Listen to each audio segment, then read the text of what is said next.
शिवपुर एक छोटा सा कस्बा था। दिन में सब सामान्य दिखता था, लेकिन रात होते ही वहां सन्नाटा उतर आता था। लोग जल्दी दरवाजे बंद कर लेते थे। वहां एक बात बहुत मशहूर थी, अगर रात में कोई आपको नाम लेकर बुलाए तो कभी पीछे मुड़कर मत देखना। आदित्य इस कस्बे में नया आया था। उसे यहाँ नौकरी मिली थी और रहने के लिए एक पुराना किराए का मकान। लोगों ने उसे चेतावनी दी, लेकिन वो हंस पड़ा। उसे भूत प्रेत जैसी बातों पर विश्वास नहीं था। पहली और दूसरी रात सब ठीक रहा, लेकिन तीसरी रात करीब 2:13 पर आदित्य को लगा कि कोई बहुत धीमी आवाज में उसका नाम ले रहा है। उसने सोचा शायद सपना होगा, लेकिन आवाज फिर आई, इस बार और पास से। उसने आंखें खोलीं। कमरे में अंधेरा था। खिड़की के पास जैसे कोई परछाई हिल रही थी। उसने डरते हुए पूछा, कौन है? लेकिन कोई जवाब नहीं मिला। वो उठा और खिड़की के पास जाकर बाहर देखा। बाहर कोई नहीं था। वो वापस बिस्तर पर लेट गया। तभी उसे अपने कान के पास फुसफुसाहट सुनाई दी। पीछे मत देखना। वो घबराकर उठ बैठा। उसे लगा जैसे कमरे की दीवारें उसके पास आ रही हों। अगले दिन उसने पड़ोस में रहने वाली कौशल्या अम्मा को सब बताया। अम्मा का चेहरा उतर गया। उन्होंने कहा, अगर वो आवाज़ फिर आए तो अपने नाम का जवाब मत देना, क्योंकि वो परछाई जिसको नाम से बुलाती है उसके पीछे लग जाती है। उस रात फिर वही हुआ। ठीक 3 बजे आवाज़ आई। इस बार आवाज़ रोती हुई लग रही थी, जैसे कोई मदद मांग रहा हो। आदित्य का दिल पसीज गया। वो दरवाजे की तरफ बढ़ा, लेकिन तभी उसने आईने में देखा कि उसके पीछे उसकी ही एक और परछाई खड़ी है। फर्क बस इतना था कि उसके पैर जमीन को छू नहीं रहे थे।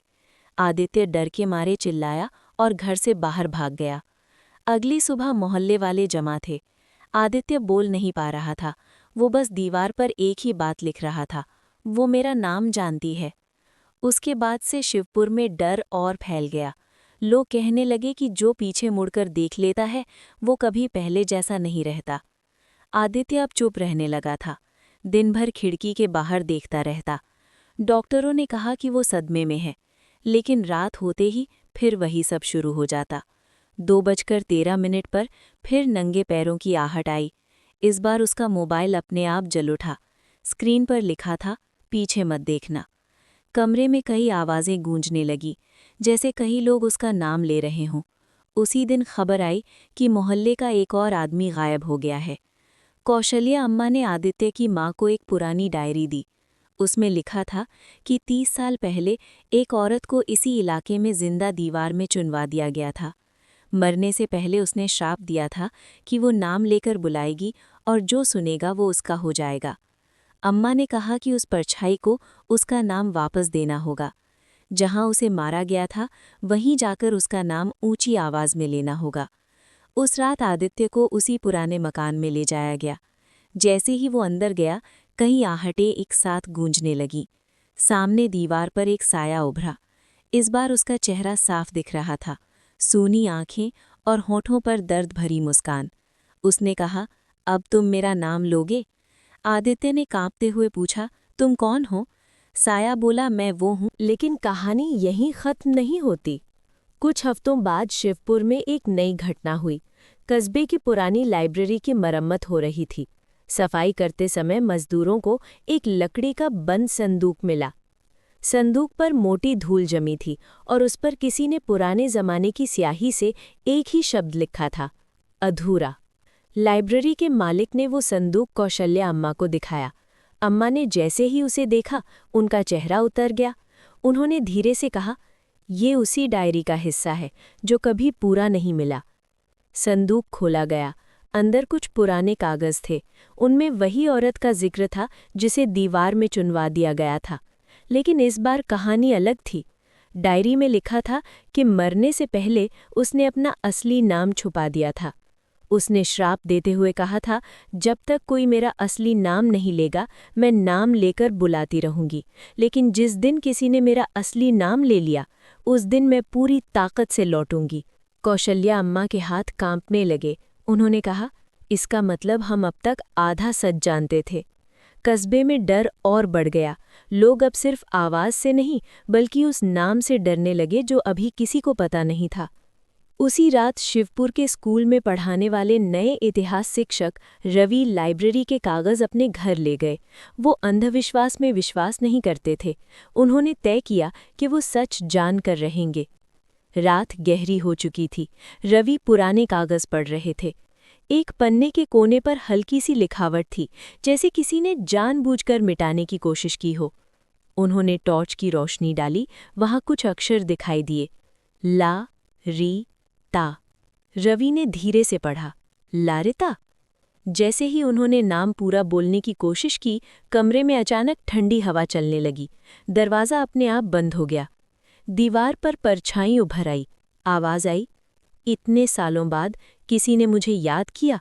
रवि के हाथ से कागज़ गिर गए। उन्होंने डरते हुए कहा, तुम्हारा नाम क्या लारिता है? अचानक कमरा हिलने लगा। दीवारों पर दरारें पड़ गईं। परछाई अब धुंधली नहीं थी। उसका चेहरा साफ दिखाई दे रहा था, आंखों में गुस्सा और होठों पर मुस्कान। वो बोली, तुमने मेरा अधूरा नाम लिया है, अब पूरा सच जानोगे। रवि पीछे हटने लगे। तभी पीछे से कई आवाज़ें गूंजने लगीं। आदित्य और बाकी गायब लोग, सब जैसे उसी परछाई का हिस्सा बन चुके थे। परछाई ने कहा, मेरा असली नाम सिर्फ एक बार लिया जा सकता है। जो उसे पूरा बोल देगा वो मेरी जगह ले लेगा। रवि समझ गए कि डायरी अधूरी इसलिए छोड़ी गई थी ताकि कोई भी पूरा नाम न जान सके, लेकिन अब देर हो चुकी थी। अगली सुबह लाइब्रेरी के बाहर भीड़ लगी थी। रवि गायब थे। अंदर फर्श पर वही पन्ना पड़ा था। उस पर अब साफ लिखा था, लारिता देवी, और नीचे ताज़ा स्याही में एक नई लाइन जुड़ी थी, अब मुझे मेरा नाम मिल गया है। उस दिन के बाद शिवपुर में आहट बदल गई। अब आवाज़ सिर्फ नाम नहीं लेती थी, कभी कभी हवा में कोई धीमी फुसफुसाहट सुनाई देती, मेरा नाम जानना चाहोगे? कहते हैं असली खतरा परछाई नहीं थी, असली खतरा उसका नाम था, क्योंकि नाम में ही उसकी पूरी ताकत छिपी थी।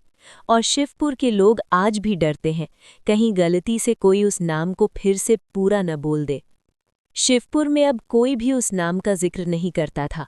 लाइब्रेरी बंद कर दी गई, पुराने कागज़ जला दिए गए, लेकिन डर नहीं जला। 1 महीना बीत गया। फिर एक रात शिवपुर की मस्जिद के लाउडस्पीकर से अचानक अजीब आवाज़ गूंजी। कोई नाम ले रहा था। लोग अपने अपने घरों से बाहर निकले। लाउडस्पीकर बंद था, फिर भी आवाज़ आ रही थी, ला री ता। कौशल्या अम्मा समझ गईं। उन्होंने कांपते हुए कहा, किसी ने पूरा नाम दोबारा लिया है।